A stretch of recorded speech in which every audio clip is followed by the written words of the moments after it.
by the Honorable William J. LaPetite, I hereby assume the duties of the office of sheriff in and for the township of Rockridge. Blazing Saddles was chaos on camera and even crazier behind the scenes. Actors collapsed, censors raged, stunts turned dangerous, and legends walked away. Nothing about this movie was safe or simple. These are 10 mind-blowing facts that show exactly how Mel Brooks made the most explosive, rule-breaking Western comedy Hollywood had ever seen. 10.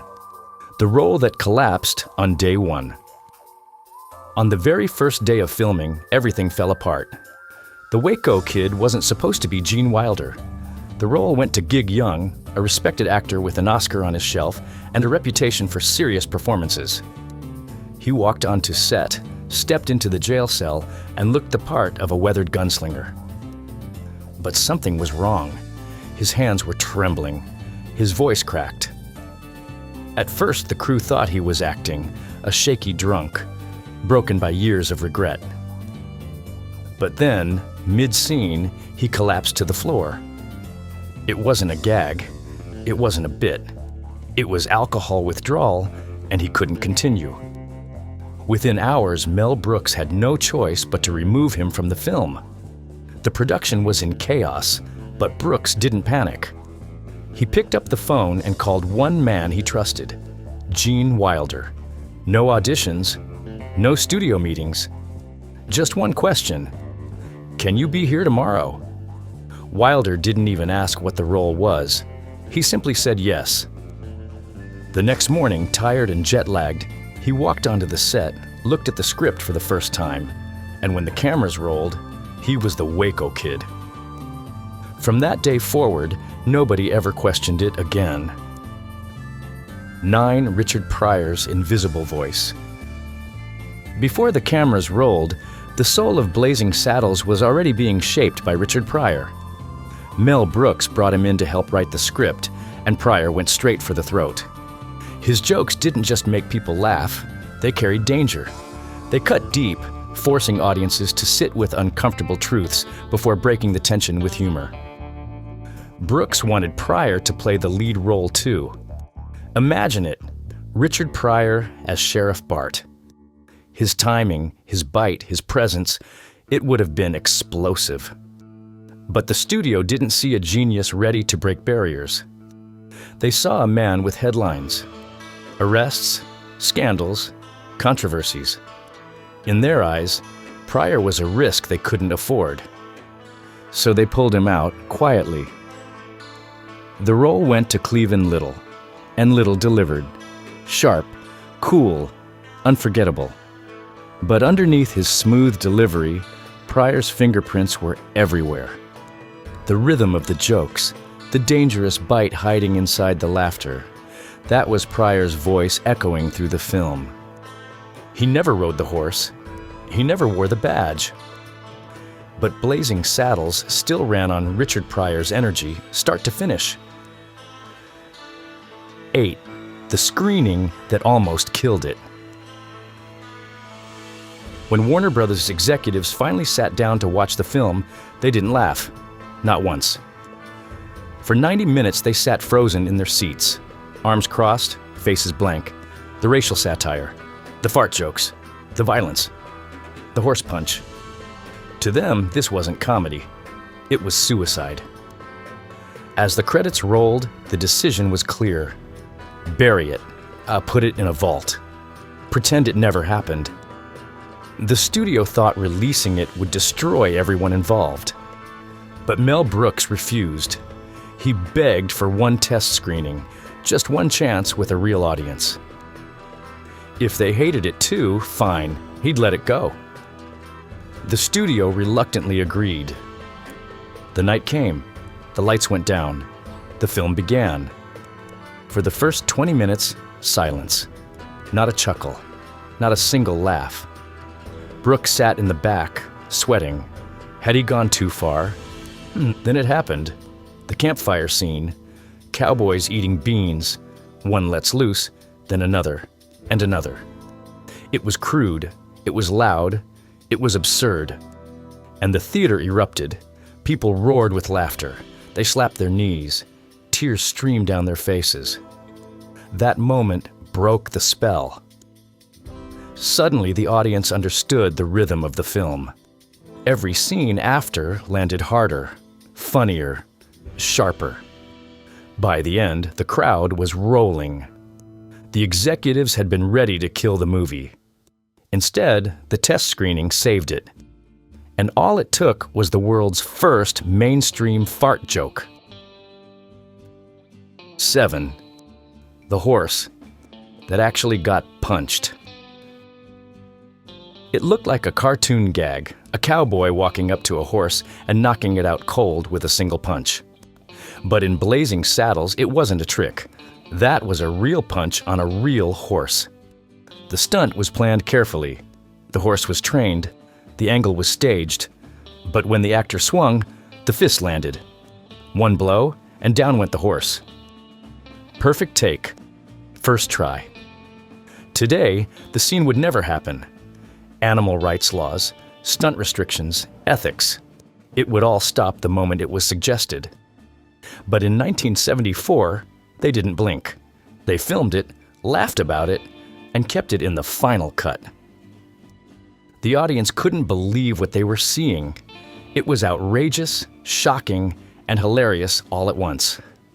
That one punch told viewers the truth. In this movie, nothing was off limits. No rule too sacred, no gag too extreme. And that's why it became one of the most talked about moments in comedy history. 6. The line they tried to censor. If the horse punch was physical madness, the dialogue was verbal dynamite. Page after page, the script was loaded with slurs, insults, and jokes that cut into race, religion, and politics. The censors hated it. They flagged everything. Too dangerous, they said. Too offensive. Too risky. Even the simple line at the very beginning, "Up yours," sparked days of debate. Mel Brooks didn't back down. He argued that the movie's entire purpose was to push those boundaries. If you remove the edge, you remove the point. The jokes weren't there to be safe. They were there to sting, to mock hypocrisy, to force audiences to laugh at the very things society wanted to hide. In the end, Brooks fought and kept most of it in. The film that was supposed to be dulled into nothing remained sharp, biting, and unforgettable. The censors had wanted a safe comedy. Brooks delivered a historic one. All right, Ariba, here's the second 1,000-word section for your Blazing Saddles script, covering the last 5 points. Same voice as before, sharp, fast, and storytelling-driven, just like the reference transcript you gave me. Word count approximately 1,000. 5. Hate mail on set. Cleveland Little made history the moment he rode onto screen as Sheriff Bart. He was smooth, sharp, and one of the first black leads in a major Hollywood comedy. But while he was breaking barriers on camera, he was paying a price off it. Behind the scenes, letters started coming in. Hate mail, threats, racial slurs written out in black and white. Some people couldn't separate the satire from reality. Instead of understanding the joke, they aimed their ignorance directly at him. On set, you would never know it. Cleveland never flinched. He never let the pain show. He delivered his lines with cool precision, standing toe-to-toe with Gene Wilder, stealing every scene with confidence.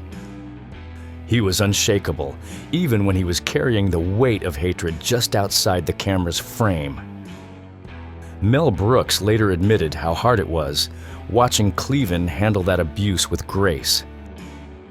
Blazing Saddles was supposed to mock racism, not invite it. But Cleveland turned it into something else. His performance flipped that hate on its head. He took every slur thrown his way and turned it into power. On film, he wasn't just a sheriff, he was a statement. 4. Slim Pickens didn't know it was a comedy. Slim Pickens was the real deal. A rodeo cowboy, a veteran of dozens of westerns, a man who lived and breathed the frontier persona. When Brooks cast him in Blazing Saddles, Slim showed up like he always did, ready to play it straight. The catch? Nobody told him it was a comedy. Brooks never let him in on the secret. He handed Slim the script, gave him his lines, and let him believe he was making another tough-as-nails western. So when chaos broke out on screen, fart jokes, fourth wall breaks, barroom brawls that looked like cartoons, Slim reacted like it was all deadly serious. His delivery was pure sincerity, his voice dripping with cowboy grit. And that's exactly what made it so funny. The audience howled. Slim thought he was just doing his job. But in truth, he had become the anchor of madness, the one man playing it like gospel, while the rest of the cast spiraled into absurdity. Without ever realizing it, Slim Pickens became the straight face that made the comedy explode.